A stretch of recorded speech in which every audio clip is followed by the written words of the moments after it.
What's up, guys? My name is Ryan Shirley, and as the world is opening up, I think we're all excited to travel to some new destinations in the upcoming year. So here's my top 10 places to visit in 2022.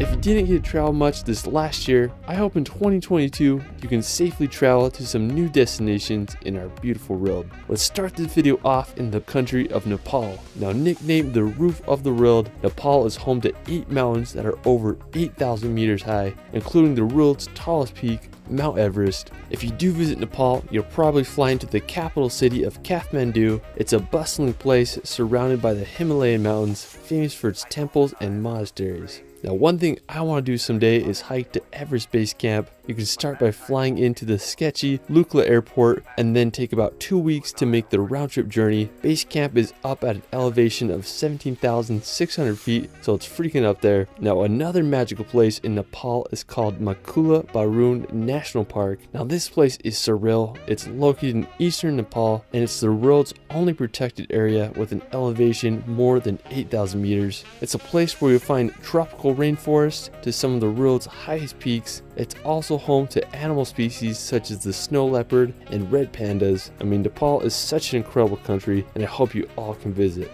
While we're still in Asia, we're going to head over to Japan. Also known as the land of the rising sun, I have to say Japan is one of the places I want to visit most this year. From the snow-covered island of Sapporo to the Japanese Alps, this island country has so much to offer. When you get to Japan, you gotta visit Tokyo. It's the largest city in the world with a population over 37 million. Now, from Tokyo, you can venture about an hour and a half outside the city to visit Mount Fuji. This active volcano is the tallest peak in Japan with a height of 12,388 feet. It's a perfect cone shape and acts as a sacred symbol for the country. Now, a great place to view Mount Fuji is from Lake Kawaguchi. You can get a wonderful view of the volcano from there, and it's just an overall beautiful area. Nearby is the Cherito Pagoda, which offers one of the most insane views of this sacred volcano. Now, afterwards, we're going to head over to Saudi Arabia. Located in the Middle East, Saudi Arabia was a rather mysterious country until it opened its borders to tourists in 2019.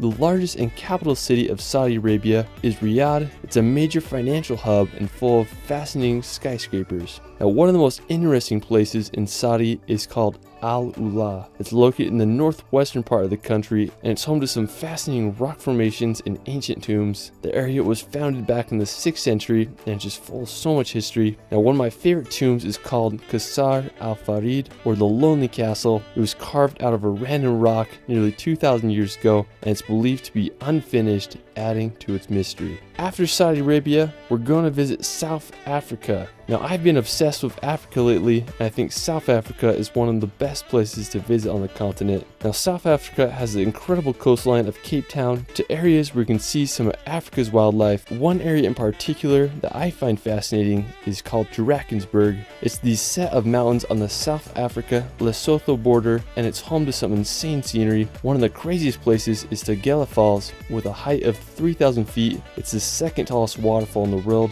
The area that it's located in is called the amphitheater, and it's just this bowl of massive cliffs that descends down to the gorge below. I mean, what a wild place. Another destination to visit in Africa is the island of Réunion. Now, located in the Indian Ocean, Réunion is a French territory with some of the most incredible terrain. It's a volcanic island, and it totally reminds me of Hawaii. Now, one of the most striking features of the island is the volcano called Piton de la Fournaise. It's currently one of the most active volcanoes in the world, with its most recent eruption in December of 2020. Another one of my favorite places on the island is the Cirque de Mafat. It's this lush amphitheater that was formed from a collapsed volcano. The ridges are just insane there. Réunion is full of waterfalls, and one of my favorites is the Cascade Blanche, which descends over 500 meters. Now, after, we're going to head over to the country of New Zealand. This last year I was hoping it would open its borders for travel, but I'm very hopeful for 2022. I think it will be opened in April of this upcoming year. Now, New Zealand is a land full of mountains like Switzerland, fjords like Norway, and landscapes straight out of Lord of the rings. Now, New Zealand is made up of over 700 islands, but the two major ones are the North and the South Islands. If you're down for some adventure and crazy landscapes, I'd say the South Island is where it's at. It's home to the Southern Alps, where Mount Cook is located. It's the tallest mountain in New Zealand, and it stands at over 12,218 feet high. Another incredible spot is the Milford Sound, described as the 8th wonder of the world. The Milford Sound is a fjord that was carved out by glaciers during the Ice Age. It's one of the wettest places in the world, and the whole area is full of rainforests and magical waterfalls. After, we're going to Italy to visit the Amalfi Coast. I have to say this is one of the most beautiful places,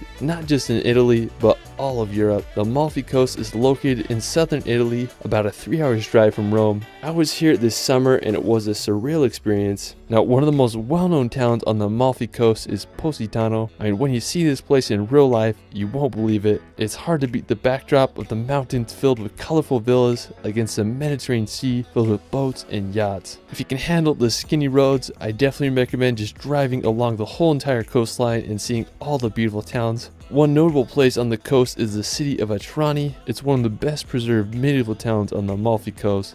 One of my personal favorite places on the Amalfi Coast is Fiordo di Furore. This is easily one of the most scenic beaches I've ever been to. It's located in this little fjord complemented with an incredible arch bridge. I mean, it's a paradise for cliff jumping.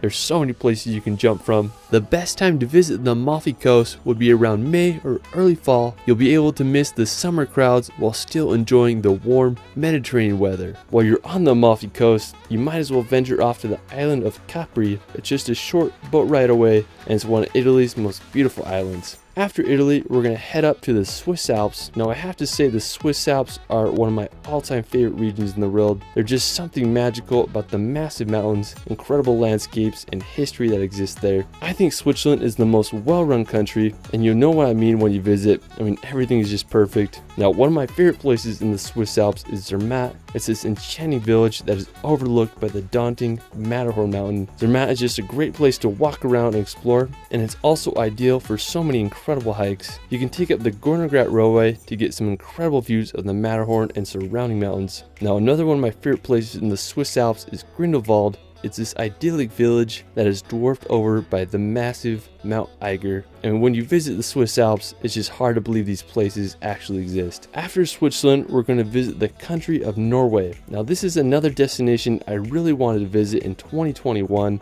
but sadly it was closed for most of the year, but thankfully it is opening up its borders. Now, Norway is easily one of the most beautiful countries in the world.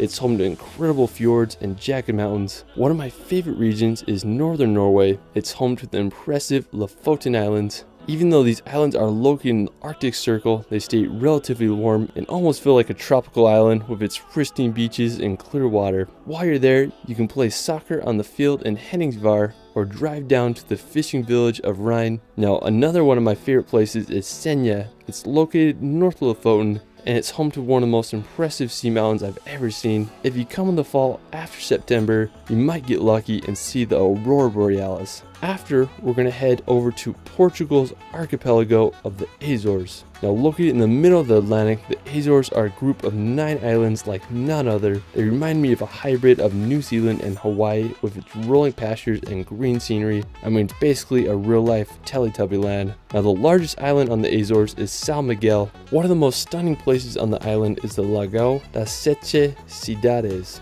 Now, it's a twin lake situated in the crater of a volcano. Now, just above it is the Santiago Lake that's also incredible. Now, another peculiar place on the Azores is the islet of Vila Franca. It's this tiny triangle-shaped island with almost a perfect circle in the middle. You can take a tour boat out there, or if you're brave enough, you can kayak to this crater island and swim in that little circle. Anyways, the Azores sure are a little piece of heaven in the middle of the Atlantic Ocean. Well, that is it for my 2022 travel guide. Let me know in the comments below where you want to visit most this year. I also started a relaxation channel where I post hour-long films with calming music to bring some peace and nature in your life. You can find me on TikTok and Instagram at shirley.films. It's Ryan, and we will see you later.